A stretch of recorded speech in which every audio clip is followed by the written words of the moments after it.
Welcome to our channel. ఈరోజు అండి మన టాపిక్ పెరాలసిస్, పక్షవాతం అంటారు. ఇది చాలా మందిలో చూస్తున్నాం ఈ మధ్య కాలంలో మనము. సో దీనికి బెస్ట్ రెమెడీ మన ఇంట్లోనే ఉంది. చాలామంది బయటకు వెళ్ళి చాలా రకరకాల ట్రీట్మెంట్ చేసుకుంటూ అంటారు, అవసరమే లేదు. సో ఈరోజు నేను చెప్పినది మీరు చేస్తే కనుక షూర్గా అయితే మీరు ఈ పక్షవాతం రాకుండా మీరైతే ప్రివెంట్ చేసుకోవచ్చు. అట్ ద సేమ్ టైం వచ్చిన వాళ్ళు కూడా కంట్రోల్ చేసుకోవచ్చు, నార్మల్ అవ్వచ్చు అని చెప్పేసి అంటున్నారు న్యాచురోపతి డాక్టర్ ఎస్ఏ కుమార్ గారు. సో సార్ ద్వారా అసలుకి రెమెడీ ఏంటి, మన ఇంట్లో దొరికే ఐటమ్స్ ఏంటి, ఈ ఐటమ్స్ మనం ఎలా మేక్ చేసుకోవాలి, ఎలా తీసుకుంటే మన పక్షవాతం నుంచి బయటపడవచ్చో తెలుసుకుందాం. నమస్తే సార్. నమస్తే. ఈ మధ్యకాలంలో మనం చూస్తున్నాం చాలా మందిలో అంటే పెరాలసిస్ వస్తూ ఉంది. అంటే కొంతమందికి అంటే టోటల్గా బాడీ ఒక చెయ్యి ఇట్లా సైడ్కి అయిపోవడం, కాలు సైడ్కి అయిపోవడం జరుగుతూ ఉంది, అది మనం చూస్తూ ఉంటాం సార్. బట్ కొంతమందికిలో ఫేస్లో కూడా చేంజెస్ వస్తూ ఉంటాయి పక్షవాతం వచ్చినప్పుడు. సో ఫేషియల్ పెరాలసిస్ అంటారు కదా. సో దీనికి అండ్ పక్షవాతానికి టోటల్గా మీరు చెప్పిన రెమెడీ రెగ్యులర్గా వాడితే మీరు చెప్పిన అన్ని రోజులు షూర్గా ఈ ప్రాబ్లమ్స్ బయటపడవచ్చు అండ్ రాకుండా కూడా ప్రివెంట్ చేసుకోవచ్చు అని చెప్పేసి అంటున్నారు కదా. సో ఆ రెమెడీలో మనం ఏ ఇంగ్రీడియంట్స్ వాడుతున్నాం అవి కూడా మన ఇంట్లో ఉన్నాయి అంటున్నారు కదా, దాని గురించి మన ప్రేక్షకుల కోసం తెలియజేయండి. Yes, definitely. అండ్ ముందే మనం ఒక విషయం తెలుసుకోవాల్సింది ఏంటంటే, ఈ ప్రపంచంలో ఓకే సార్, ఎవరైనా సరే పుట్టినప్పటి నుంచి ఎండింగ్ వరకు లైక్ టిల్ డెత్ ఒక లైఫ్ వస్తుంది. ఓకే, సో లైఫ్ పుట్టినప్పటి నుంచి ఒక అబ్బాయికి కానీ అమ్మాయికి కానీ ఎవరికైనా సరే ఇన్ కేస్ వాళ్ళకు ఏదో ఒక ప్రాబ్లం అప్పటి నుంచి స్టార్ట్ అయిందంటే that is quite difficult to cure. Okay sir. లేకపోతే ఒక వ్యక్తి పుట్టిన తర్వాత లెట్స్ 1 month తర్వాత 2 months తర్వాత వాళ్ళకు ప్రాబ్లమ్స్ వచ్చింది, లేకపోతే ఆఫ్టర్ సమ్ ఇయర్స్ వచ్చింది, ఎట్లా ఉన్నప్పుడు అక్కడ ఏమవుతుందంటే everything what ever problems is coming to our body మనం క్యూర్ చేయొచ్చు. ఓకే, అంటే బాడీ అంటే మనం పుట్టిన తర్వాత వచ్చే వ్యాధుల్ని మనమే క్యూర్ చేసుకోవచ్చు, మనం క్యూర్ చేయొచ్చు. సో బై బర్త్ వచ్చిన వాడిని కొంచెం కష్టం అనుకోవచ్చు, కానీ ఆఫ్టర్ తర్వాత వచ్చిన వాడిని క్యూర్ చేసుకోవచ్చు అంటారు. అన్ని చేయొచ్చు. Okay sir. Okay, by birth suppose ఒకరికి షుగర్ వచ్చేసింది, okay, so it is incurable, okay, it is very difficult. Okay sir. Okay, but ఎలా కాకపోతే సపోజ్ ఒకరికి పుట్టిన తర్వాత కొన్ని నెలల తర్వాత కానీ కొన్ని ఇయర్స్ తర్వాత కానీ వచ్చారనుకో, సో అప్పుడు ఏమవుతుందంటే 100% మనం ఆ ప్రాబ్లమ్స్కు ఓన్లీ ఫుడ్ ద్వారా మనం క్యూర్ చేయొచ్చు. Okay, only food. Okay sir, super. Okay, so అక్కడ మనకు తెలుసుకోవాల్సిన విషయం ఏంటంటే, మనం డైలీ బేసిస్లో ఏమేమి తీసుకుంటున్నాము అండ్ దానిలో మనకు ఏ టైప్ ఇంగ్రీడియంట్స్ ఉన్నాయి అండ్ మన బాడీలో అది ఎలా పనిచేస్తుంది. Okay, okay, that is one. The second thing is like ఇప్పుడు ఉన్న లైఫ్ స్టైల్కి జనాలకు అందరికి ఎట్లా అయిపోయిందంటే like no proper exercise, no proper food, okay, and దాంతో పట్టి నో ప్రాపర్ స్లీప్, ఈ మూడు డిస్టర్బ్ అవుతుంది. డిస్టర్బ్ అయితే అక్కడ ఏమవుతుందంటే టోటల్గా మనం బాడీలో బయాలజికల్ సిస్టమ్ టోటల్గా మారిపోతుంది అండ్ సర్కేడియన్ రిథమ్ కూడా అక్కడ మారిపోతుంది. సో ఎప్పుడైనా సరే సర్కేడియన్ రిథమ్ అక్కడ మారిపోతే ఆటోమేటికల్ మన బాడీలో చేంజెస్ వచ్చేస్తాయి. సో జనాలు ఎట్లా ఉన్నారు అంటే లైక్ సాఫ్ట్వేర్ ఇండస్ట్రీలో మీరు చూస్తే software engineers they work in the whole night, they sleep in the whole day time, but that's not the nature. As per the nature, yes. So nature is different. So మనం నేచర్కు వ్యతిరేకంగా మనం ఏమైనా చేసామనుకో ఆటోమేటికల్ మన body మీద అది effect చూపిస్తుంది. Okay, so we should not be imbalance from the nature. If you cooperate with the nature will cooperate you and will get cure everything. అంటే టోటల్గా అయితే మనం ఏం చేయాలో అంటే మన డైలీ నేచర్లో మనకు దేవుడు ఇచ్చినట్టు, సో మనం ఏం చేయాలో అదే చేయాలి. Yes, so this is actually the concept.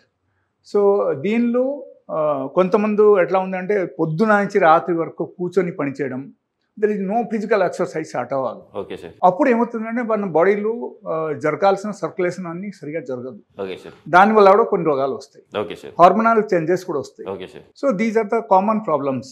దానిలో ఏంటంటే ఎప్పుడైనా సరే మన బాడీకి వ్యతిరేకంగా మనం పనిచేసాం అనుకో, it affects on whole nervous system in the body. Okay sir. Okay, total మన బాడీలో టోటల్ నర్వస్ సిస్టమ్కి ఎఫెక్ట్ అవుతుంది and it effect central nervous system specially. Okay, so ఎప్పుడైనా సెంట్రల్ నర్వస్ సిస్టమ్ మన బాడీలో ఎఫెక్ట్ అయితే అప్పుడు నరాల బలహీనత మనకు స్టార్ట్ అయ్యింది. Okay sir. Okay, so it will be out of order. Okay, అప్పుడు ఏమవుతుందంటే లైక్ కొంతమందికి పారాలిసిస్ రావడం, బీపీ పెరిగిపోవడం, లేకపోతే వాళ్ళకు డిఫరెంట్ టైప్స్ ఆఫ్ ప్రాబ్లమ్స్, ఇంకా ఎప్పటికైనా సరే కొంతమందికి లైక్ డిప్రెషన్ రావడం, ఓకే, సైకలాజికల్ ప్రాబ్లమ్స్ రావడం, ఇది అన్నీ వచ్చేస్తాయి.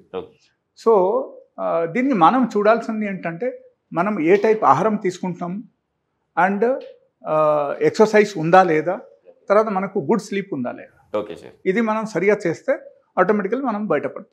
Okay sir. ఈరోజు మన ప్రేక్షకుల కోసం అసలు ఈ పెరాలసిస్ అంటే పక్షవాతం అంటే ఫేషియల్ పెరాలసిస్ కానివ్వండి, టోటల్ మన బాడీ పెరాలసిస్ కానివ్వండి, ఈరోజు మన ప్రేక్షకుల కోసం ఎలాంటి రెమెడీలతో for the total body paralysis అయితే proper diagnosis is required. Okay sir. But if it is let us say facial paralysis ఒకరికి వచ్చింది అనుకోండి, అప్పుడు మనం చేయాల్సింది ఏంటంటే ఇన్స్టాంట్ రెమెడీ ఒకటి ఉంది. ఓకే ఆ సార్. ఇన్స్టాంట్ రెమెడీ చెప్తాను. Okay sir. షూర్. సో ఆ ఇన్స్టాంట్ రెమెడీ ఎవరైనా సరే పాటించారంటే on the spot they will get cure.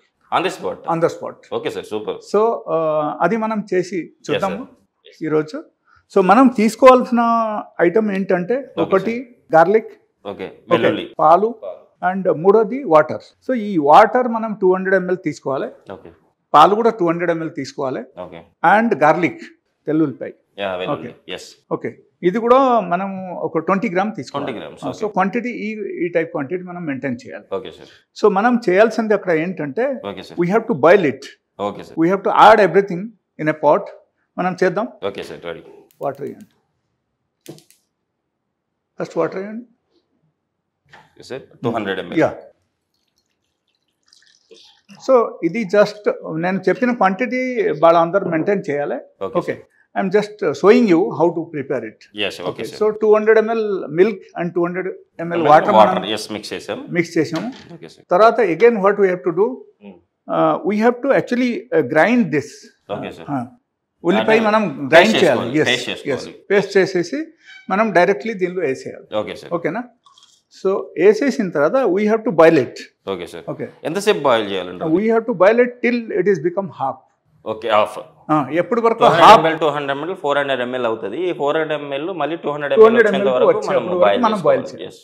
Okay, boil చేసిన తర్వాత we have to filter it. Okay, okay, filter చేశాక ఆ పారాలిసిస్ ఎవరికైనా సరే ఆ ఫేషియల్ పారాలిసిస్ వచ్చింది అంటే మనకు ముక్కు కానీ మనకు one side of the face is become bend. So ఎట్లా ఉన్నప్పుడు ఇది మనం ఏం చేయాలంటే ఎవ్రీ 1 hour వాళ్ళకు అట్లీస్ట్ హాఫ్ తగ్గిపోయాలి. ఓకే, ఇప్పుడు 200 ml ఉంది సార్. 200 ml నుంచి 100 ml అయిందా? ఎస్. అక్కడి నుంచి మనం ఏం చేయాలంటే 50 ml తగ్గిపోయాలి. Okay, every 1 hour. ఓకే, మనము ఒక 50% దాని నుంచి తగ్గిపోయాలి. ఓకే, టోటల్ అయిపోయేంత వరకు మనం ప్రిపేర్ చేసుకుంది. ఎస్.